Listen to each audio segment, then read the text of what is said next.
Clasificación de los miedos encontramos el miedo interior, oculto con manifestaciones conscientes. Este tipo de miedo está estrechamente asociado con bajos niveles de autoestima o de confianza.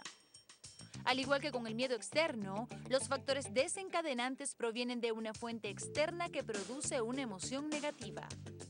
Este desencadenante produce reacciones internas y temores que se manifiestan como duda o como un cuestionamiento de la capacidad que tiene uno mismo para realizar alguna tarea o acción. Muy a menudo cuando la gente comienza a cuestionarse sus propias habilidades, desencadena el típico miedo al fracaso. Este tipo de miedo a menudo impacta en nuestra habilidad para interactuar con nuestro entorno social. Por ejemplo, el miedo a hablar en público. Interesantísimo cada uno de estos detalles. Hablábamos entonces del miedo externo y del miedo interno. En el caso de los externos, ¿cuáles pudieran ser los mejores ejemplos que se dan en ese sentido? Lisa. Bueno, podría ser miedo a que nos roben, por ejemplo, hablando de la inseguridad, puede ser a animales, o sea, si alguien tiene un miedo particular hacia un animal. ¿Las o sea, fobias forman parte de ese tipo de miedos? Claro, ya la fobia sería un trastorno. O sea, cuando una cosa es que uno tenga miedo y lo pueda manejar y no sea desadaptativo, o sea, el criterio para que algo pase a ser un trastorno es que se afecta la vida de la persona, ya deja de ser adaptativo. Además que las fobias son miedos irracionales. Son irracionales. ¿No? ¿Qué diferencia un miedo racional de uno irracional? Que en el racional existe el estímulo que me puede hacer daño. ¿Sí? El ejemplo ese de que eso, si viene alguien con una pistola y me enfrenta, pues obvio que voy a sentir miedo y hay posibilidad de que me haga daño. Pero si mi miedo es hacia presentar un examen o hacia que yo vaya a fracasar, que cuando yo vaya a hablar en un escenario, no sé, se caiga el techo y se vaya la luz, por ejemplo, eso es irracional, porque no hay ningún elemento que me diga que eso va a pasar. Ya cuando hay fobias, la persona no puede manejar eso. De hecho, no lo puede. O sea, si tiene miedo a estar encerrado, no lo puede manejar, no se monta en ascensores, no puede estar en espacios cerrados. O sea, de verdad prefieren caminar, no sé, 40 pisos en un edificio que montarse en un ascensor, por ejemplo. Porque pueden sobrevenir además los ataques de pánico, ¿no? Sí. ¿Qué son los ataques de pánico? Sí, el ataque de pánico también es un trastorno de ansiedad, es agudo, o sea, da en un momento en particular, y lo que es más fuerte para la gente que le da es la sensación que ellos tienen de que se están asfixiando. Y se paralizan. O que se van a morir, o sea, el relato de las personas es que sienten que les va a dar un infarto o que se van a asfixiar.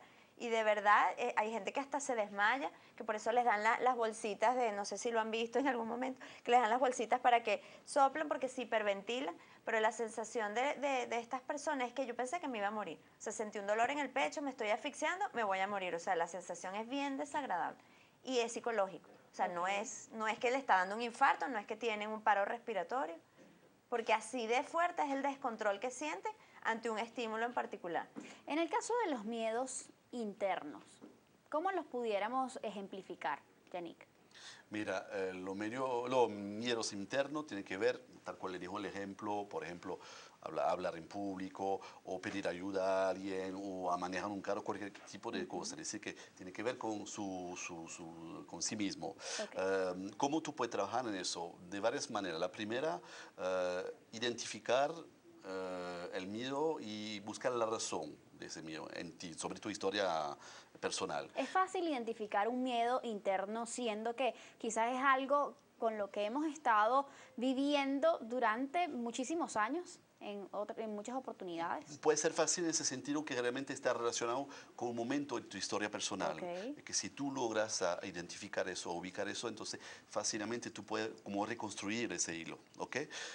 ¿Están vinculados esos miedos quizás con la falta de autoestima, la falta de seguridad en sí mismo? Sí, esa idea que, por ejemplo, si voy a empezar a hablar en público, la gente no me va a escuchar, no me va a prestar atención, le voy a hacer fatal, se va a burlar de mí, ese tipo de miedo creencias. Miedo a asumir nuevas responsabilidades. Por ejemplo, te ofrecen un cambio de cargo en tu trabajo, en tu área laboral, y no lo asumes porque no quieres quedar mal, porque claro. no estás, digamos, confiando en tus habilidades. Claro, y la manera de atacar eso es también a través del hecho de poner una competencia al miedo. Es decir, que frente al miedo tiene que tener una contrabalance, algo positivo que tú vas a visualizar, que la situación deseada, que puede ser lo suficiente atractiva para al final bajar el nivel del miedo.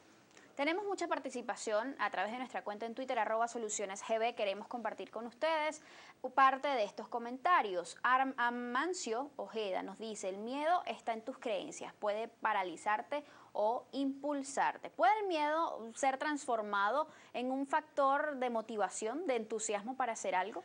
Sí, claro que sí, ese es uno de los motivadores para lograr cosas. Y puede haber, o sea, es asumir riesgos calculados. ¿Cómo como es digo eso? yo. ¿Cómo O sea, pasa? que evalúes la situación y veas hasta dónde puedes llegar y que tengas las herramientas necesarias que te ayude a afrontar eso. Por ejemplo, si, volviendo con el ejemplo de hablar en público, bueno, entonces tú puedes repasar antes, respirar profundo, por ejemplo, ¿no? Verte en el espejo, cómo se ve, practicar. Entonces, bueno, eso es controlado, o sea, de alguna forma tienes las herramientas, estás ensayando. Y bueno, y podrías manejar cualquier eventualidad que pase. Ok. Porque muchas veces también el miedo a cuando uno desconoce, o sea, no tienes toda la información. En la ansiedad particularmente, si uno no tiene toda la información de lo que puede pasar, eso es lo que causa más angustia y ansiedad, porque no sé qué es lo que va a pasar. Exacto. O sea, es la ambigüedad, es La incertidumbre. la incertidumbre. Y entonces, bueno, si yo sé más o menos a qué me atengo, puedo planificar. Puedo ver qué estrategias voy a utilizar. Si sé que mi punto débil es este, entonces, bueno, trato de utilizar mis fortalezas, lo que mejor yo hago, para compensar lo otro, Así por es. ejemplo. Nelida Aide Pérez dice, primero debemos conocer nuestra personalidad, nuestros comportamientos. Otra persona por acá, Black Hole Sun, dice, el miedo es un estado mental, al igual que la alegría y que la duda. Los estados mentales son pasajeros. ¿Coinciden ustedes con esto? ¿Es un estado mental el miedo?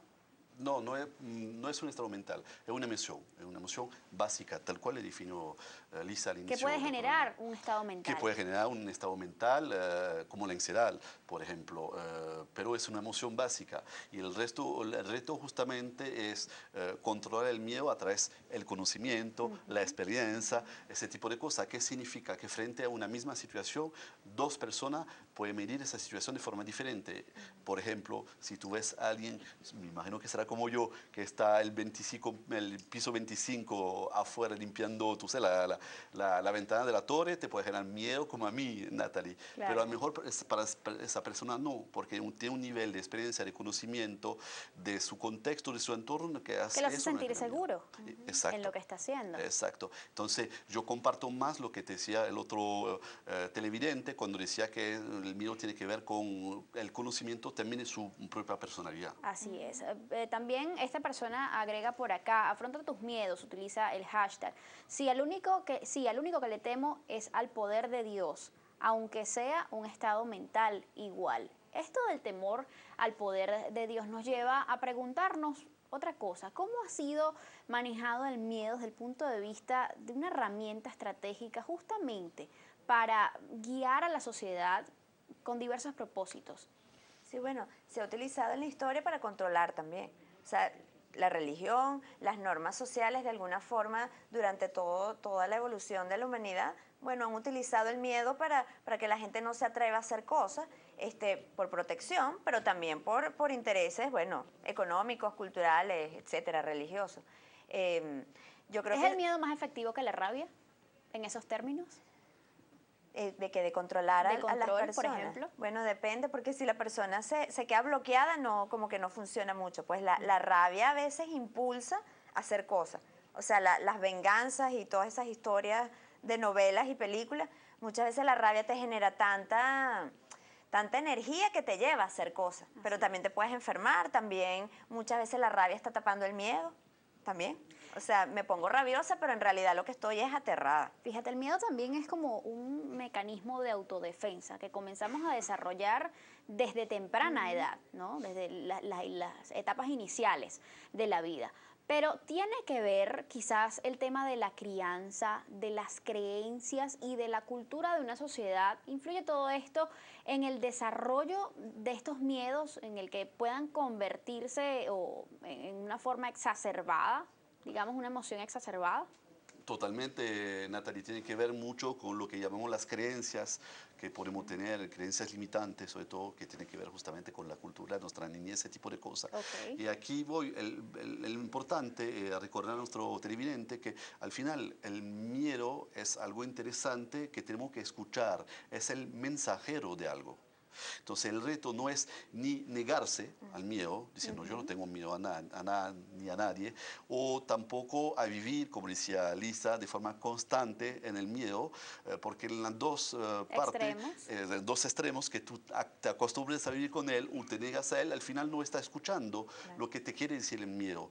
Y cuando empiezas a escucharlo, es el momento en el cual tú puedes empezar a crecer y a desempeñarte y a desarrollarte como persona. Es así. Cindy Iturriaga nos hace un comentario bien interesante. Ella dice, buenos días, yo sufrí un óbito fetal a las 38 semanas y me fue duro enfrentar un segundo embarazo porque el miedo psicológico fue grande. Sin embargo, lo afronté y lo superé con éxito, gracias a Dios. Afronta tus miedos. Esto es un ejemplo quizás de lo que se debe hacer. No se trata de no sentir miedo, no se le está diciendo a las personas no deben tener miedo a nada, sino de afrontar esta emoción que quizás siempre va a estar allí. ¿Es así, Lisa? Sí, sí.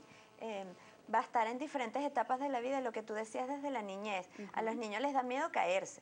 O sea, intentan caminar y muchas veces las mamás hacemos que les dé más miedo. Cuidado, te caes, cuidado, te vas a romper, cuidado. Sí, o sea, ahí, por ejemplo, hay que dejarlos también que caminen, vuelvo con los riesgos controlados, mientras no vaya a rodar por unas escaleras y se vaya a fracturar algo. Pero el chamo también se tiene que caer, se tiene que levantar y saber que tiene que seguir caminando. ¿Qué factores pueden determinar el que una persona sea más miedosa, por decirlo así, que otras? O sepa mejor, afrontar mejor sus miedos que otras. Cuando el miedo la controla y la guía como tal, es decir, que el reto, repetimos, no es de no tener miedo, sino ser capaz de ubicarlo, conocerlo y superarlo. Si tú te dejas guiar por eso, si tú te quedas encerrado en tu casa porque te da miedo de salir por lo que puede suceder, entonces ya son señales de alarmas que son lo suficiente fuertes para decirte hay que hacer algo. Y es que hemos hablado aquí de casos muy puntuales, por ejemplo, o digamos no muy trágicos, como el tema de poder hablar en público, pero es que un miedo incluso te puede limitar en algún momento al hecho de poder salvarle la vida a alguien. Un miedo puede poner en peligro tu propia vida cuando, por ejemplo, estás siendo víctima de una serie de agresiones constantes y tienes miedo a abrir la boca, tienes miedo a denunciar, tienes miedo a tomar las acciones necesarias para salir de esa situación. ¿Es allí cuando se considera entonces que el miedo es algo patológico, Lisa? Sí, sí, porque te evita tener una vida normal, una vida adaptativa. El hecho de que eso, si te están violentando y tú no eres capaz de poder denunciar eso, y además eso es muy esperado. O sea, las personas que son víctimas de violencia, de todo tipo, violencia de género, psicológica, sexual, y hablando política, de la violencia física, pero muchas veces nos autoinfringimos lesiones a nivel psicológico por no querer terminar con una relación por miedo a la soledad. Sí, sí, porque existe la ansiedad de separación, que eso no es solo en los niños, ¿sí? Porque, bueno, los bebés les da miedo estar sin su mamá y eso es normal, es comprensible porque los tienes que alimentar, cuidar y tal. Pero ya en los adultos también hay personas que no se separan de una relación por tener miedo a quedarse sola y que están dependientes de su esposo, su pareja o de los papás. Hay personas adultas que siguen viviendo con sus padres y no porque no pueden comprar un apartamento, que bueno, también sabemos que es difícil ahorita, sino que de verdad no quieren estar solos. O sea, quieren seguir dependiendo, que alguien los apoye, los acompañe. Lo que tú comentabas del trabajo también, o sea, te dan un cargo mejor y te da miedo a afrontar eso, entonces yo mejor me quedo en mi zona de confort, que yo lo conozco, es mejor, aquí yo me sé manejar y no me arriesgo a tener como otras experiencias, ¿no? Que da susto, pero bueno, también hace enriquecer a la persona y crecer y desarrollarse y madurar. Y qué interesante que caigamos justamente en ese punto de la soledad, porque es de esos tipos de miedo que muchas personas o muy pocas personas pueden reconocer, quizás conscientemente, a menos que llegue alguien y te lo diga. Te diga, tú lo que tienes es miedo a la soledad, por ejemplo. Y esto, al parecer, forma parte de otra clasificación de los miedos que tienen que ver con los miedos subconscientes. Vamos a conocer un poco más sobre este punto en particular a través de este material. Con esto hacemos otra pausa y ya venimos. Otro de los miedos presentes en nuestra vida se denomina miedo subconsciente y es producido por nuestras creencias que sirven para protegernos en algún aspecto, pero que a su vez limitan nuestro potencial y en el peor de los casos puede acabar en un autosabotaje. En el tipo de miedo subconsciente no somos conscientes de lo que ocurre, ya que el miedo proviene de nuestras creencias y muchas de ellas están ocultas. Como es algo que está oculto y muy cerca de nuestra identidad, creemos que somos así. Por ejemplo, tener miedo a la soledad y sufrir demasiado cuando alguien cercano tiene que marcharse.